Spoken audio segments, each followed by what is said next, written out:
வாங்க பயணிக்கலாமின் மார்கழி மாத சிறப்பு பதிவு.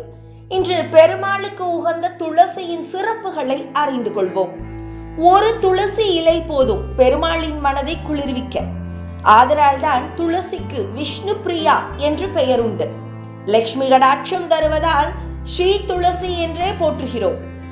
அந்த துளசி செடியின் அடியில் இருந்து கண்டெடுக்கப்பட்டவள்தான் சூடிக் கொடுத்த சுடரொடியான ஆண்டாள் நாச்சியார். துளசி என்றாலே தன்னிகரற்ற என்றுதான் பொருள்.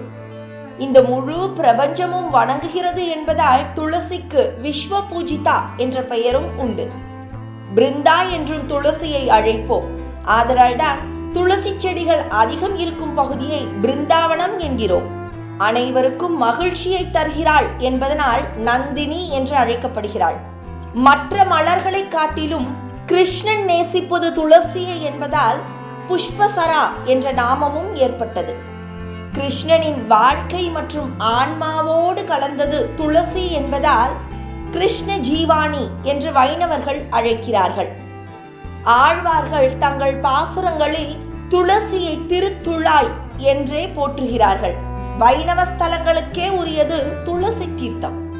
நூற்றுக்கணக்கான துளசி வகைகள் இருந்தாலும் கரியமாள் துளசி, கருந்துளசி, கற்பூர துளசி, செந்துளசி, காட்டு துளசி, சிவதுளசி, நீல துளசி, பெருந்துளசி மற்றும் நாய் துளசி என்ற 9 வகைகள் மிகவும் பிரபலமானவை.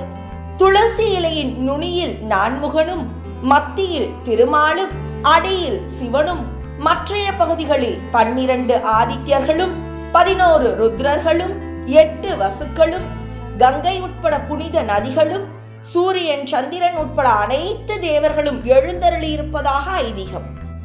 பூவோடு சேர்ந்த நாரும் மணக்கும் என்பது போல் துளசியோடு சேர்ந்த அனைத்தும் புனித தன்மை பெறும். ஆதலால் தான் இறை காரியத்திற்காக எதை வழங்கினாலும் அதோடு துளசி இலையையும் சேர்த்தே தருவது சிறப்பு. துளசி இருக்கும் இடத்தில் மகாலட்சுமி குடியிருப்பாள். தாயார் இருக்கும் இடத்தில் நிச்சயம் திருமாலும் சேர்ந்தே இருப்பார்.